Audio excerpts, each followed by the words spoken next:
Alors, bienvenue à RFQ, la nouvelle radio des Français au Québec. Pour notre toute première émission, j'ai la chance de recevoir Raymond Lachance. Quelle coïncidence. Monsieur Lachance, merci d'avoir accepté cette invitation.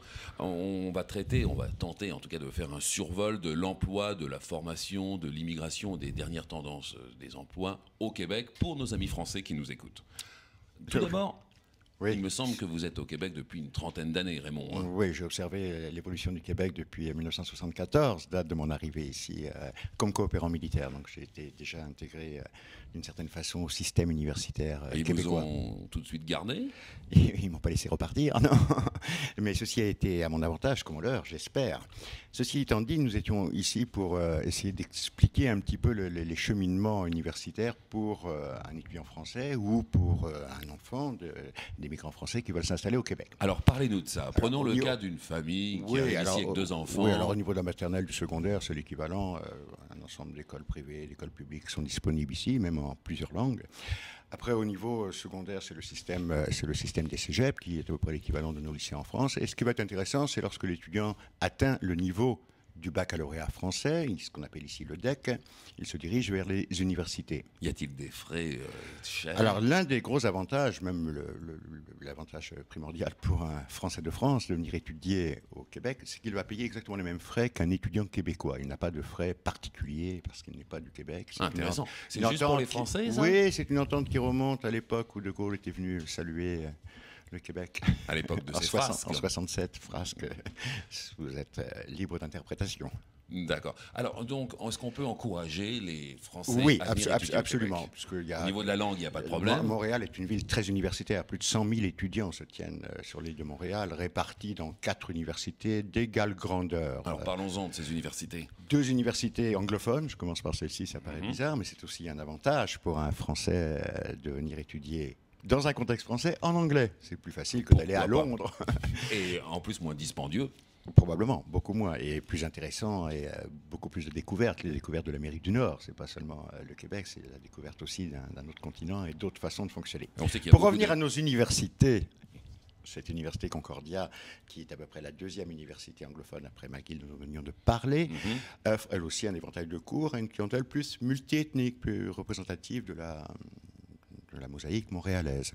Et 2 autres universités francophones, l'université de Montréal, la plus ancienne francophone, qui couvre à peu près tous les domaines, et non la moindre, mais la plus jeune, l'Université du Québec à Montréal, qui elle aussi est une jeune université avec un certain dynamisme dans ses programmes, dans sa structure de recherche. Ça va de la sexologie à la théologie, en passant par l'art dramatique.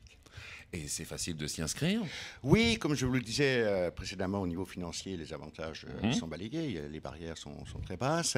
Et au niveau des équivalences, en général, le baccalauréat français est reconnu comme équivalent pour l'entrée dans le niveau universitaire, sauf des cas particuliers où il y a peut-être des cours de perfectionnement à obtenir avant d'entrer, mais dans la plupart des cas, le baccalauréat est le ticket d'entrée pour entrer dans le système universitaire québécois. Pour celui qui n'a pas eu la chance d'avoir le bac en France ou qui retourne aux études, son expérience et son âge sont aussi des critères d'admission dans l'université. Il est admis sur la base de l'expérience pertinente dans le domaine où il va étudier, ce qui lui permet d'obtenir lui aussi l'équivalent de cette licence, ce baccalauréat par la suite, le baccalauréat québécois, qui lui permet d'accéder après à la maîtrise et au doctorat. Donc c'est un système traditionnel, de réputation mondiale, reconnu dans tous les domaines. Je n'ai pas cité les universités en région, mais il y en a aussi à la ville de Québec, il y en a aussi à la ville de Sherbrooke, et les constituants de l'Université du Québec à Montréal sont éparpillés sur toute la province québécoise. Donc on a parlé de la formation, maintenant parlons un peu des emplois. Y a-t-il de réels débouchés au Québec? Puisqu'on invite les gens à venir, mais certains reviennent des mécontents.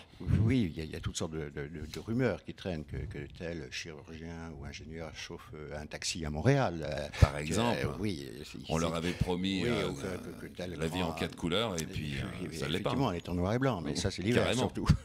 Non, ceci étant dit, on rigole, mais c'est un sujet d'actualité à l'heure actuelle, l'intégration des diplômés de la francophonie, puisque le système ici est assez corporatiste, au sens que la corporation des médecins, des ingénieurs, des avocats, des éboueurs, qui sait, chacun a ses propres normes. Tout le monde a sa corpo. Oui, il faut accéder à un certain niveau de compétence qui est en quelque sorte cette fois-ci une barrière à l'entrée. Avant de commencer cette émission, j'ai feuilleté la presse dans nos studios et j'ai vu qu'il y avait une carence au niveau quand même des métiers de la bouche. On peut dire que les métiers de la bouche manquent de bras même.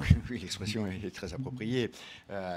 L'une des compétences des Européens, on pourrait dire, et des Français, a fortiori de par leur expérience ancestrale, c'est la gastronomie. Donc, ils ont un tour de main, ils ont un savoir-faire, ils ont des structures de meilleurs ouvriers de France qui, lorsqu'ils s'expatrient ici au Québec et au Canada, ils peuvent faire des malheurs. Ils peuvent révolutionner la boulangerie, la charcuterie, les traiteurs. Il y a un potentiel énorme. Donc, nos amis même français... un scoop, encore une fois. Je suis sûr que quelqu'un qui serait un spécialiste de la préparation de la viande sauvage aurait un leadership mondial avec le potentiel qu'offre le Québec. Maintenant, il s'agit de tour de main, de travail, de compétences. Donc, nos amis qui ont leur CAP de boucher peuvent venir s'installer au Québec. Absolument, absolument. Parce qu'un CAP de boucher, on rigole comme ça, mais il y en a qui ont commencé et qui sont terminés meilleurs ouvriers de France. Exactement, et on en cherche d'ailleurs. Mon boucher en cherchait encore. Moi, je connais le meilleur ouvrier de France dans le boudin. Ah oui? Comment il s'appelle? Robert. Toujours dans les emplois, j'ai remarqué dans la presse une nouvelle tendance. Ça s'appelle remplacer son patron pendant qu'il s'en va en vacances. Imaginez. Non. Alors on nous parle de Jean-Pierre Quentin, qui était directeur général adjoint à la Caisse des Jardins de Delormier, qui, sans aucune hésitation, a accepté l'invitation de sa boss lorsqu'elle lui a dit « Écoute, veux-tu prendre mes dossiers pendant un mois ?» Il y a quand même un petit problème. C'est très motivant quand même pour l'individu. C'est génial, mais par contre, tu as des collègues qui sont un peu jaloux. Il est obligé de venir en jupe au travail? Non. Pas du tout, pas du tout. Il vient avec son costume traditionnel, mais c'est quand même pas facile. Par contre, ça lui permet... Et la paye? La paye reste la même, mais ça lui permet d'avoir... Il n'est pas con, ce Quentin, quand même. Ça lui permet d'avoir une évolution importante dans sa carrière.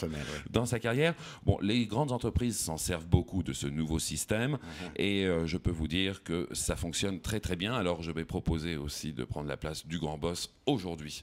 Malheureusement, le pouvoir, c'est un petit peu comme la boisson. Il nous explique qu'il y a des gens qui le portent mal. Des expériences qui ont été faites comme ça. C'est une tendance toujours intéressante. Le pouvoir peut faire vomir.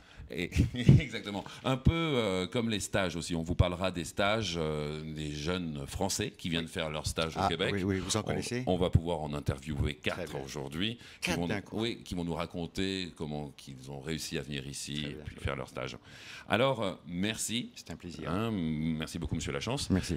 Est-ce que vous avez un message important peut-être à faire passer à nos collègues français avant qu'ils prennent l'avion? Ouais, mettez-le dans l'enveloppe comme d'habitude. Merci, à bientôt. C'était excellent, Jay.